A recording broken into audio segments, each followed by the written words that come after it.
Assim comigo, Deus é bom. Deus é muito bom. Deus é bom demais. Deus é bom sempre. Amém. Aleluia. Que bom que você está aqui. É uma alegria que você tenha vindo. Nada melhor do que um encontro, um convívio, uma conversa. Às vezes a gente está lá em casa e fica pensando, bom, acho que hoje eu não vou na igreja, porque está tão bom aqui essa chuvinha. Aí você, quando chega aqui, a música, a conversa, o contato, a comunhão, começa a trazer de volta ao nosso coração a alegria. Agora eu quero conversar com você. Nesta noite eu quero fazer uma breve reflexão com você sobre aquilo que estamos ouvindo aqui, sobre refugiados, sobre guerra, sobre tantas situações difíceis que a gente tem visto acontecer no mundo. A palavra de Deus diz assim: de onde procedem as guerras e contendas que há entre vós? De onde senão dos prazeres que militam na vossa carne? Cobiçais e nada tendes, matais e invejais, e nada podeis obter, viveis a lutar e a fazer guerras, nada tendes, porque não pedis. Tiago capítulo 4, verso 1 e 2. Nos últimos anos, é evidente, todos vocês sabem disso, desde 1945 não há guerra no mundo, guerra mundial. As guerras se repetem, mais localizadas geograficamente em determinados pontos, mas nunca houve uma guerra mundial. Desta vez, nesta guerra da Ucrânia, há muito de que a possibilidade de uma guerra mundial possa acontecer. Há pelo menos umas 3 gerações, as pessoas não têm muito contato com uma guerra visualmente como nós estamos tendo. As outras guerras que a gente teve no Iraque, no Afeganistão, elas pareciam muito distantes da gente, mas essa está muito próxima. A gente olha e todos os dias nós recebemos muitas informações. As guerras, elas sempre fizeram parte da humanidade. As pessoas em determinados lugares não tiveram essa percepção, mas a guerra ela está instalada em nós, e segundo a palavra de Deus, a guerra é consequência dos nossos pecados, do pecado da humanidade. Há guerras entre nós, há guerra na família, há guerra no convívio com as pessoas, por causa da nossa ambição. Como consequência da nossa ambição, dos desejos que a gente tem, nós nos tornamos pessoas ciumentas, briguentas, competimos uns com os outros, às vezes nos tornamos violentos, agressivos, humilhamos as pessoas. Aí quando vem uma guerra desse tipo, em que envolve as pessoas do lado de fora ou no externo, nós achamos que esta guerra é apenas uma ameaça para nós, e ela não é consequência dos pecados de toda a humanidade. E nós começamos a questionar Deus. Se Deus é amor, por que Ele permite a guerra? Se Deus é amor, por que Ele permite essa injustiça? Eu realmente não sei responder isso a vocês. Eu sei apenas que Jesus Cristo profetizou que haveriam as guerras no mundo. E desde que Ele esteve no mundo e que Ele esteve aqui, nunca houve um tempo em que não houvesse essas guerras subjetivas, interiores, no nosso coração, e essas guerras envolvendo a humanidade. Quando Ele deixou esse mundo, imediatamente as guerras começaram. No ano 70, Jerusalém foi dizimada. E depois disso, nações começaram a invadir nações. E até hoje isso continua acontecendo. E segundo a palavra de Deus, isso é consequência do pecado que está semeado em todos nós. Outra pergunta que vem ao meu coração nesses dias é porque nós queremos paz. Algumas das gerações que estão aqui representadas nunca viram uma guerra. No Brasil, nós não temos estas guerras com arma, desse tipo que a gente está vendo agora. Nós vivemos num país que tem paz. Nós nos alegramos com isso. Nós estamos orando agora para Deus parar a guerra. Nós queremos que as guerras sejam estancadas por causa do sofrimento das pessoas. E isso é muito justo. Tem muita gente trabalhando para que as guerras não aconteçam, mas elas continuam acontecendo. Tem muita gente fazendo alguma coisa para socorrer aqueles que estão sofrendo na guerra. E nós estamos orando para que não haja guerra. Mas guerra é consequência do pecado. Quantas coisas atingem a nossa vida como consequência do pecado? Quantas coisas atingem a sua vida como consequência do pecado? Quantas coisas atingem a minha vida como consequência do pecado? Quantas ações nós temos como consequência do pecado? E na maioria das vezes nós não paramos para orar e pedir que Deus estanque essas consequências na nossa própria vida pessoal. Mas nós queremos paz. A palavra de Deus diz, lá no livro de Atos, no capítulo 9, diz assim: e havia paz na igreja.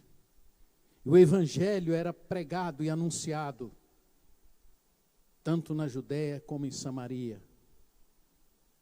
E a igreja crescia a cada dia. É interessante que eles, tendo paz, o que eles faziam era anunciar o evangelho. Como eu disse, essa geração não viu guerra. A nossa geração não enfrentou uma guerra. A última vez em que houve alguma revolução mais grave foi em 64, quando algumas pessoas, alguns terroristas se levantaram e os militares então foram contra esses terroristas aqui no Brasil. Mas a grande parte da geração aqui nem sabe o que é isso. Então nós nunca enfrentamos uma guerra no sentido que a gente está vendo sendo dito aqui. E quando a gente pergunta por que a gente quer paz, a gente já sabe mais ou menos qual é a resposta. A gente quer paz porque a gente quer ter um lugar legal para a gente viver. A gente quer que os nossos filhos, a nossa família, os nossos amigos não sejam atingidos, não sejam feridos, não sejam machucados. Nós queremos o melhor para a nossa família e para os nossos filhos. Por isso, por esta razão, é que nós oramos para ter saúde. É por isso que nós oramos para ter prosperidade. É por isso que nós oramos para ter trabalho. É por isso que nós oramos, porque nós queremos ter paz. E tendo paz, a gente vai ter um ambiente seguro. Mas a igreja, nos momentos de paz, ela deveria fazer mais do que ela faz. Ela deveria pedir mais do que prosperidade, mais do que riqueza, mais do que saúde. No tempo de paz, diz o texto lá em Atos, que eles tinham paz, e por isso eles pregavam o evangelho. A minha pergunta para você é: você tem paz na sua vida? Você tem paz na sua família? Por que você, se não tem, por que você não ora para que a situação mude na sua casa, na sua família, no seu lar, no seu ambiente de trabalho? Já se caracteriza que esta geração que nós estamos vivendo é uma geração indiferente. A dor humana é colorida. As pessoas olham e acham, tem um momento de alegria, de tristeza, e logo passa. Porque está colorido, e a gente vai se acostumando com a dor humana, com o sofrimento humano. Porque ele é alheio a nós. Aí, quando as consequências do pecado acontecem muito próximos de nós, nós não temos ferramentas para lidar com ele. Nós não sabemos o que fazer. Nós nos tornamos indiferentes, porque nos acostumamos com o bem-estar, com o conforto. E por isso a gente não vê o sofrimento do outro, não vê o sofrimento das pessoas. As pessoas estão sofrendo. Elas têm conforto, mas na alma elas têm sofrimento. Elas têm um lar gostoso e saudável, que é convidativo para a gente ficar e estar lá, mas elas têm angústias dentro do coração e da dor. E dor. Eu tenho orado e pedido, Senhor, até quando nós vamos ficar indiferentes? A Bíblia diz, no texto de Atos, que o Evangelho era pregado. E essa é a nossa missão como igreja. Esse é o nosso papel. Nós não podemos continuar indiferentes. Porque isso terá consequências muito graves na vida da igreja, na vida das pessoas, na vida da família. Essa loucura que tomou conta do mundo, da sociedade, da própria igreja, de amar mais a Deus do que amar mais ao dinheiro do que a Deus, de fazer de Mamon a sua busca, terá consequências na vida de todos nós. A igreja brasileira, ela nasceu por volta do ano 1880, chegaram os primeiros missionários aqui no Brasil. A população era cerca de, talvez, uns 20, 30 milhões. Em menos de 5 anos, ainda que ela fosse perseguida e não permitido que se pregasse o Evangelho, se conseguissem templos, ela alcançou 10 mil membros. E eles fizeram uma revolução nesse país. Eles participaram da abolição. Eles ajudaram e ajudaram na proclamação da República. Eles causaram uma mudança no nosso país. O primeiro evangélico que veio ao Brasil chamava-se Dr.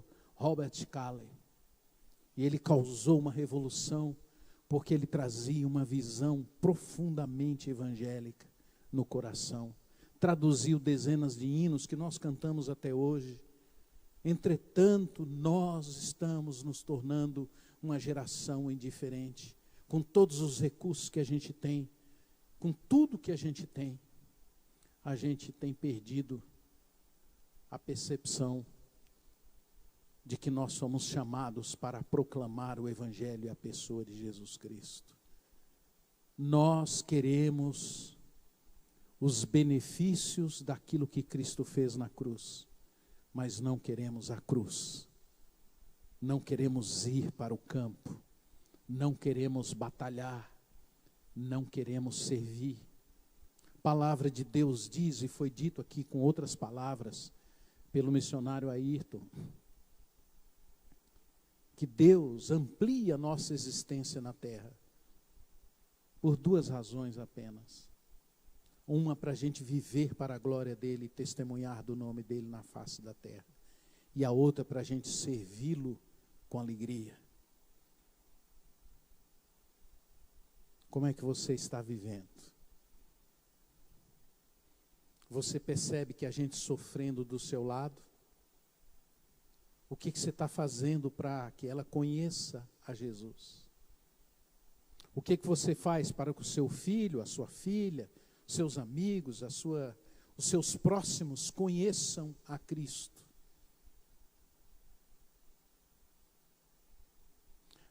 O Senhor Jesus disse que quando nós estivéssemos aqui, nós deveríamos pregar o Evangelho e discipular as pessoas. O Evangelho precisa ser anunciado. E ele pode ser anunciado por uma comunidade, como a gente faz aqui. Quando nos reunimos aqui, é um testemunho visível daquilo que Deus está fazendo na nossa vida. E é um testemunho invisível para as potestades das trevas e do ar, de que nós somos filhos de Deus e que adoramos a Deus e que o amamos. Quando você reúne os seus filhos e traz aqui, você está dizendo a mesma coisa, você está testemunhando para o seu filho que você o ama, que você ama a Deus e que você deseja que ele conheça a Cristo. Você está dizendo que a igreja não é indiferente com o sofrimento humano, que a igreja quer que as pessoas conheçam a Jesus, que isto aqui não é uma mera religião, não é mais uma religião, não é mais uma opção para as pessoas, que aqui, nesta comunidade, nesta igreja, ainda que haja resistências que houverem, nós vamos proclamar que Jesus Cristo é o Senhor. E quando nós proclamamos aqui do púlpito, e você não proclama na sua vida, você não proclama para as pessoas lá, você está sendo indiferente àquele ser humano com quem você está convivendo. Falar de Jesus é dizer ao outro, eu amo você, e aquilo que o Senhor tem feito na minha vida, eu quero que aconteça na sua vida também. Quando eu conhecia Jesus, eu tinha 18 anos e meio, eu tinha amigos que eram amigos que estavam perdidos como eu. E eu nem sei explicar para vocês, mas eu fui tomado por uma paixão, por um desejo de que meus amigos deixassem aquela vida que eles estavam tendo, que era a vida que eu tive até ali. E eu comecei a ir ao encontro deles. E eu não tinha nem estrutura espiritual e emocional para encontrá-los. Mas eu aprendi que se a gente orasse, Deus nos dava essa condição. E eu comecei ao encontro deles, ia nas ruas, ia nos lugares que eles estavam, nas noites, e os procurava. Alguns deles eu encontrava bêbados, embriagados, intoxicados. E alguns deles foram se convertendo, foram conhecendo a Jesus. Hoje continuam meus amigos, casados. Alguns são pastores, alguns são missionários. Nós não podemos ficar indiferentes. Comece orando pela vida dos seus filhos, da sua família, dos seus amigos. Faça uma lista. Faça uma lista, põe uma lista, escreve num caderno. E comece a orar, para que você tenha oportunidade de anunciar Jesus para eles. Não seja indiferente. Nós temos tanto talento, tantos recursos, tantas possibilidades, tanta gente bonita, talentosa.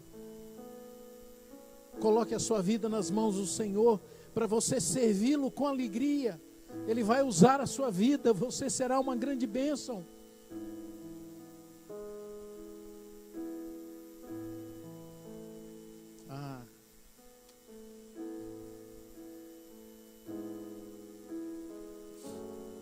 De fato, não há ninguém que possa transformar a vida de outra pessoa se não for Jesus. E eu quero te desafiar nesta noite a você sair dessa indiferença com as coisas de Deus, a você parar de orar pelo seu conforto e você começar a orar para Deus tirar do seu coração o seu egoísmo, seu narcisismo, seu desejo de se exibir na rede social.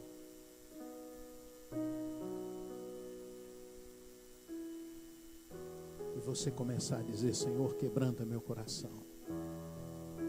Que o meu olhar para as pessoas seja o mesmo olhar de Jesus. A palavra de Deus diz que ele, vendo a multidão, o seu coração se encheu de compaixão.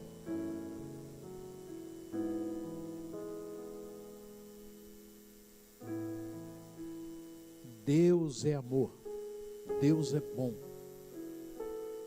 Deus é justo, Deus é onipresente, Deus é onisciente.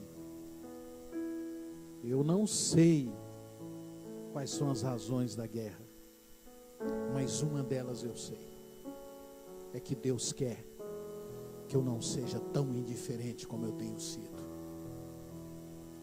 Eu espero que a partir desta noite você saia daqui dizendo: eu vou orar, pelo menos, eu vou fazer alguma coisa, eu vou servir na comunidade onde eu participo,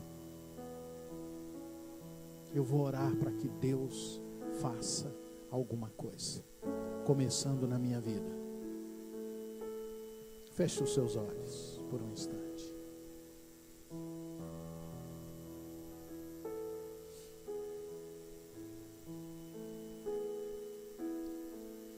Senhor, nesta noite eu peço em nome de Jesus, que em meio a tantas responsabilidades e tantas tarefas, tantos compromissos, tantas coisas, o meu coração não fique indiferente à dor humana, ao sofrimento humano. Que as minhas emoções sejam colocadas em Ti, que os meus afetos sejam colocados em Deus, em Cristo. E assim eu posso olhar para essas pessoas que estão em sofrimento e desejar e querer e me apaixonar pelo desejo de que elas Te conheçam. Porque nós sabemos, eu sei, Senhor, que não há possibilidade nenhuma de um ser humano ser transformado se não for através da pessoa de Jesus Cristo. Por isso, Senhor, começando na minha casa, na minha família, no meu lar, em nome de Jesus, Te pedimos que os nossos lares sejam conscientes, claros, de que precisamos discipular os nossos filhos, nossos amigos, nossa família, nossos pais. Senhor, tira do nosso coração esse egoísmo de só Te buscarmos quando precisamos de bênçãos, de coisas materiais, e nos dá um desejo de sermos gente quebrantada, que não anda segundo o seu desejo de se exibir, de se mostrar, de ser egoísta e assim se tornar indiferente aos que sofrem.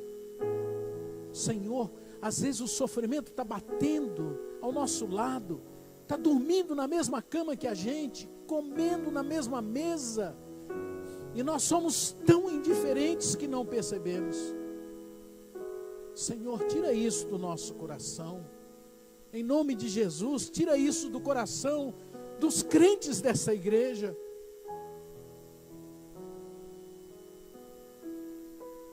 Senhor, às vezes trabalhamos com as pessoas anos, todos os dias juntos, 5 dias por semana, 40 horas na semana, almoçamos juntos, e não percebemos a dor do outro, e não temos a coragem de oferecer aquele que transforma a vida para quem está próximo de nós. Senhor, tira essa indiferença do nosso coração.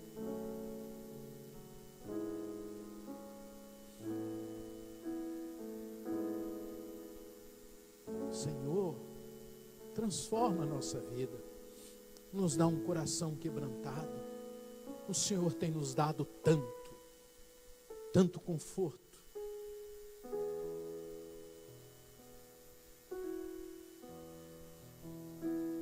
E tanta gente sofrendo, Senhor.